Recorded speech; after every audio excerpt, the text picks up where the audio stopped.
Hello students, this is our lesson on copyright. I hope you guys are ready to learn some information on how to use copyright. All right, so today our learning objectives, you guys can describe what copyright is and what is protected by it. You can explain fair use and public domain. You will be able to follow copyright guidelines, and then you're going to be aware of resources to help you through copyright questions. So basically, what is copyright? It is the exclusive legal right given to an originator or an assignee to print, publish, perform, film, or record literary, artistic, or musical material and to authorize others to do the same. Okay, that was a big definition. So what does that mean? Basically, copyright are laws that gives the owner of a creative work to decide what other people can do with it. That's all it is. So what does this mean? What are works? Works are poetry, movies, audio, videos, video games, plays, painting, novels, software, photos, choreography, and more. Basically, if you came up with it, it is a work. Now, how long does this copyright last?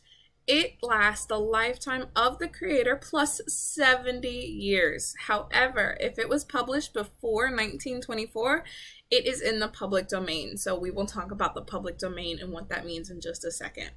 Now, does this cover everything on the internet? No. It only covers fixed, original, and creative expression. So any facts, ideas, things like that, that is not being able to copyright. For example, if someone went out and they researched and they studied for a very, very long time and they found some new information about, let's say, water, then that new information becomes a fact. It's not an idea, it's not their opinion, it becomes a fact, and that is not creative. Now, of course, you do always want to ethically cite who you learned that factual information from, because that is just, what we should do as humans. Now, what is the public domain? I mentioned that earlier.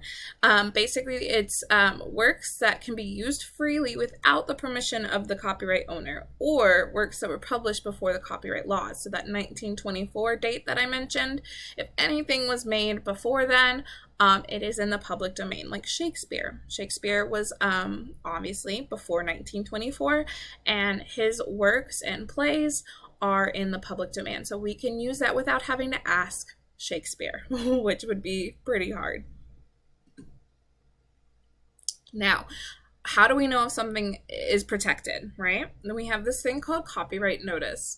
Basically, it should have the word copyright. It should have a C and a little circle. You've seen those before. I'm sure you have. The date of the publication and either the name of the author or the owner of the rights. And that's how you know that it is protected by these copyright laws and you need to ask permission to use it. Always, always, always just assume that something is protected. It is a good idea if you cannot find that copyright information, then it's best to assume that it's protected. You don't want to use someone's work without asking them or without knowing if they are, upset or okay with allowing it to be used. Now, there is something called fair use. Now, this is an exception. Fair use allows us to copy and use works without permission in certain ways that are fair. So, to know if you are using fair use, you can ask these questions. Is it competitive use? That means, are you selling it? If you are making a profit or if it affects the sales of the copied material, then it's not fair use. For example, I buy a book from the bookstore and I go home and I copy that book to give to my 5 friends. Now, those 5 friends don't have to buy the book from the bookstore. Does that affect the sales of the material?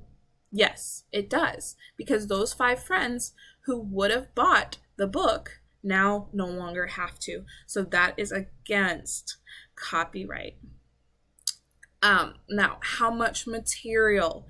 The more someone takes, the less likely it is fair. So if I copy the entire book and I give it to my friend, then that's less likely to be fair.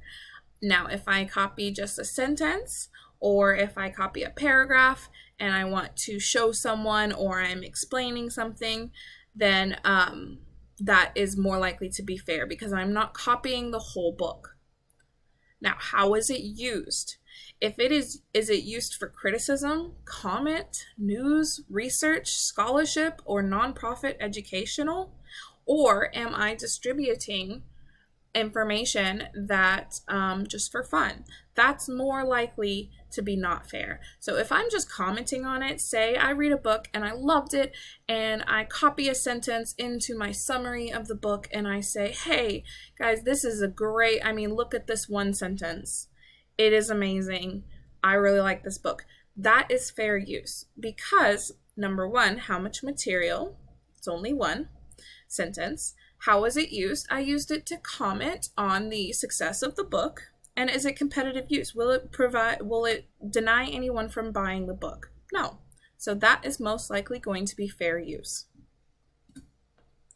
So how do we use copyright laws? Now that we know all of this exists, and it's scary because you don't want to get in trouble, you just have to think. Number one, always cite your sources.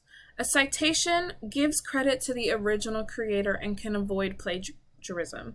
If you are unsure if something is protected by copyright laws, then just go ahead and cite it. It does not hurt to cite your sources. That tells someone that, hey, you got this information from a previous source. When in doubt, always ask. You can find the date of the publication or the copyright license to let you know if it's protected. But again, if you don't know, just cite it. It wouldn't hurt. Now, think as a creator. Would you want your work to be used in this way? Is it unfair to the original creator? If you were the creator of that work, would you want your work being used that way? Would you want your work? Is it fair to them? Think about your fair use questions.